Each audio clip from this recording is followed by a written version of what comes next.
ବାଙ୍କୀ ଡମପଡ଼ା ଓ DMM digital ସାମ୍ବାଦିକ ସଂଘ ପକ୍ଷରୁ ମାଲକାନଗିରି ଜିଲ୍ଲା ଟାଇମ୍ସ ଓଡ଼ିଆ ପ୍ରତିନିଧି ନରେଶ କୁମାରଙ୍କ ସ୍ମୃତି ଉଦ୍ଦେଶ୍ୟରେ ରବିବାର ସନ୍ଧ୍ୟାରେ ମା ଚର୍ଚ୍ଚିକାଙ୍କର ମନ୍ଦିର ପରିସରରେ ସମୂହ ଦୀପଦାନ ଓ ନିରବ ପ୍ରାର୍ଥନା ଅନୁଷ୍ଠିତ ହୋଇଯାଇଛି।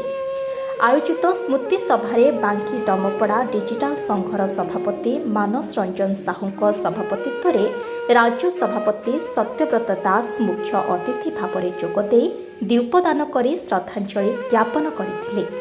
ବରିଷ୍ଠ ସାମ୍ବାଦିକ ମନୋଜ କୁମାର ଦଳେଇ, ଅଶୋକ ରଣା, ମୃତ୍ୟୁଞ୍ଜୟ ମହାପାତ୍ର, ବସନ୍ତ କୁମାର ଦଳେଇ, ଅନନ୍ତ କୁମାର ରଣା, ଶିବ ପ୍ରସାଦ ସାହୁ, ରାଜେଶ କୁମାର ସାହୁ, ବ୍ରହ୍ମାନନ୍ଦ ପ୍ରଧାନ, ଆନନ୍ଦ ସ୍ୱାଇଁ, ମନୋଜ ରଣା, ସୁବ୍ରତ ପ୍ରଧାନ, ସୁଧାଂଶୁ ଷଡ଼ଙ୍ଗୀ, କୃଷ୍ଣଚନ୍ଦ୍ର ଗ୍ରହଚାର୍ଯ୍ୟ, ଗଙ୍ଗାଧର ସାହୁ, ସୁଶାନ୍ତ କୁମାର ନାୟକଙ୍କ ସମେତ ଭଏସ୍ ଅଫ୍ ମିଡିଆ କଟକ ଜିଲ୍ଲା ସଭାପତି ପୂର୍ଣ୍ଣେନ୍ଦୁ ନାୟକ ଉପସ୍ଥିତ ରହି ଶ୍ରଦ୍ଧାଞ୍ଜଳି ଜ୍ଞାପନ କରିଥିଲେ। ବାଙ୍କୀରୁ ମାନସ ରଞ୍ଜନ ସାହୁଙ୍କ ରିପୋର୍ଟ, ଖବର ହବ ଓଡ଼ିଶା। हत्या घटना घटवा पर ओडिशा डिजिटल मीडिया महासंघ तरफ तुरंत कार्यानुष्ठान परिवार को आर्थिक क्षतिपूरण दृढ़ दाबी कर संक्रांत आम राज्य पुलिस महानिर्देशकों को भेटी एक टीम से आमको प्रतिश्रुति देते 24 घंटा मध्य कार्यानुष्ठान नेबे और डिजिटल मीडिया महासंघ तरफ धन्यवाद। 2 जन मुख्य अपराधी को धरी आहरी 5 ରୁ 6 जन अभियुक्त फेरार अच्छा। तेज दुखर कथा एपर्यंत प्रशासन तरफ परिवार को कौन आर्थिक क्षतिपूरण प्रदान कराए।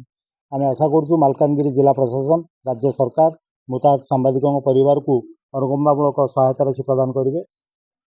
तृतीय कथा है केवल ये मालकानगिरी कथा नुह, आगु बलांगीर होता बांकी, अनुगुल, कटक सहर आज कटक एक दुर्घटना घटी।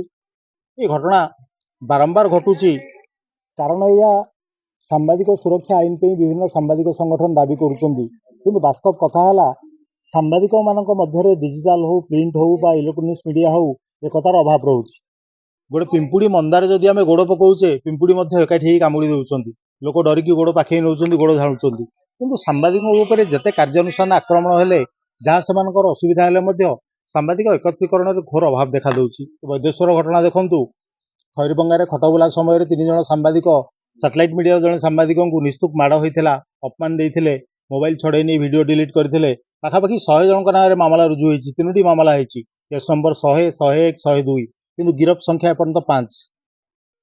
तेणु कथा हूँ पुलिस कौच आम पाऊनु किंतु मनरे प्रश्न स्वतः आसूची पुलिस पाऊनी ना न पाइबा किसी पाई जाइए।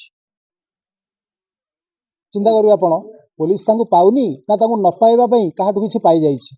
तो ये परिस्थिति प्रश्न आसवा स्वाभाविक। तेणु ये सब घटना को देखने लगुच कोटा कोटी जनसाधारण निहाती राजरास्ता को आसी सांबादिक मान सुरक्षा प्रति से दाबी सह स्वर मिसेवा दरकार। साधारण अभाव असुविधा हेले रास्तार पानी जमू बा पानीय जल न आसू, किए भत्ता न पाऊ बा किए सरकारी साहाय्य वंचित हो, प्रथम जहाँ खोजा पड़े गणमाध्यम। जो गणमाध्यम असुविधार पड़ुची एपरिक गोटे आक्रमण शिकार हो मृत्युवरण कले श्री नरेश कुमार से कहीं जनसाधारण से सहयोग साथ नदेवे। तेणु आगामी दिन में ओडिशा डिजिटल मीडिया महासंघ जो सम्मान सुरक्षा अधिकार दाबी धरी संगठन काम आगू जारी रखी जारी रखर आम जो निष्ठापर भाव कम करुचु लोकों सेवा रहीचु जितेबाला सांबादिक सुरक्षा को लेकिन आईन विभिन्न समय दाबी करोटि ना कि पूर्व सरकार अवहेला कर सांबादिकों प्रति एवं सरकार चलती अवहेला कर आज सांबादिक मैंने विभिन्न समय आक्रोश शिकार होती माफिया मानकर एमती निकट में मालकानगिरी आम जो टाइम्स ऑफ इंडिया जी सांबादिक थे सी प्राण हर जो आम समस्त मर्माहत दुखित आज माँ चर्चिका पीठरे आम ये किसी शांति सभा करूँ अमर आत्मार सदगति कामना करूँ दीप प्रज्वलन करूँ।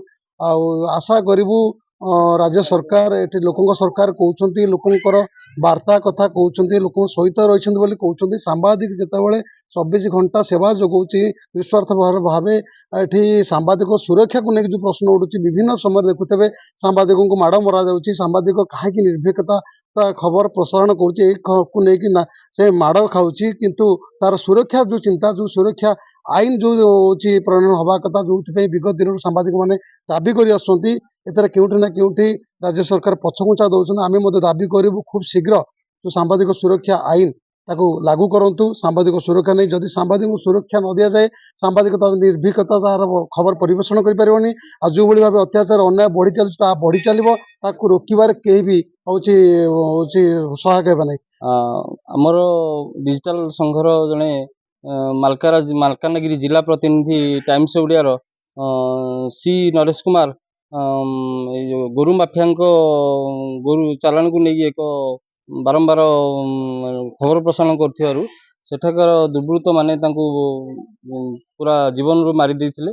ତାଙ୍କୁ ନେଇ ବି ଆମର ସଂଘ ଡିଜିଏମ୍ଙ୍କ ପାଖରେ ଆଲୋଚନା କରି ଗତକାଲି 2 ଜଣ ହାଇଦ୍ରାବାଦରୁ ଗିରଫ ହୋଇଛନ୍ତି। ଆଉ ସେଇ ଅମରାତ୍ମାର ସଦ୍ଗତି ନିମନ୍ତେ ଆମ ବାଙ୍କି ମା ଚର୍ଚ୍ଚିକାଙ୍କ ମନ୍ଦିର ପ୍ରାଙ୍ଗଣରେ ନିରବ ପ୍ରାର୍ଥନା ସହ ଶ୍ରଦ୍ଧାଞ୍ଜଳି ଦୀପ ପ୍ରଜ୍ୱଳନ କରାଗଲା। ଯେଉଁଭଳି ଭାବରେ ମାଲକାନଗିରି ଜିଲ୍ଲାର ଯେଉଁ ଆମର ଜିଲ୍ଲା ପ୍ରତିନିଧି ଥିଲେ ଟାଇମ୍ସ ଅଫ୍ ଓଡ଼ିଆର ଶ୍ରୀ ନରେଶ କୁମାରଙ୍କୁ ଯେଉଁଭଳି ଭାବେ ବର୍ବରତା ଭାବରେ ତାଙ୍କୁ ଯେଉଁ ହତ୍ୟା କରାଗଲା, ଗୋରକ୍ଷକମାନେ ସେ ଯେଉଁ ଗୋରକ୍ଷକ ଉପରେ ନ୍ୟୁଜ୍ ପରିବେଷଣ କରିବା ପାଇଁ ଯାଇ ତାଙ୍କର ଯେଉଁ ଜୀବନ ଚାଲିଗଲା, ତାଙ୍କୁ ଶ୍ରଦ୍ଧାଞ୍ଜଳି ଜଣାଇବା ପାଇଁ ଆମେ ଆଜି ମା ଚର୍ଚ୍ଚିକାଙ୍କ ପୀଠରେ ସମସ୍ତ ବାଙ୍କିର ସାମ୍ବାଦିକମାନେ ଏକତ୍ରିତ ହୋଇ ସମୂହ ଦୀପଦାନ କରିବା ସହିତ ତାଙ୍କ ଆତ୍ମାର ସଦ୍ଗତି ନିମନ୍ତେ ମାଙ୍କ ପାଖରେ ପ୍ରାର୍ଥନା କଲୁ ଏବଂ ଯଥାଶୀଘ୍ର ପ୍ରଶାସନକୁ ଏତିକି ଆମେ ଜଣାଇଦେବା ପାଇଁ ଚାହୁଁଛୁ ଆପଣଙ୍କ ମାଧ୍ୟମରେ ଯେ ତାଙ୍କ ପରିବାରକୁ କିଭଳି ଭାବରେ ଏଇ ନ୍ୟାୟ ମିଳୁ ଏବଂ ତାଙ୍କର ଯେଉଁ ପରିବାର ଯେମିତି ଅଛନ୍ତି ତାଙ୍କୁ ଯାଇକି ତୁରନ୍ତ ଭେଟି ତାଙ୍କୁ ସାନ୍ତ୍ୱନା ଦେବା ସହିତ ଏଇ ଦୃଢ଼ କାର୍ଯ୍ୟାନୁଷ୍ଠାନ ଗ୍ରହଣ କରନ୍ତୁ ଯେଉଁମାନେ ଦୋଷୀ।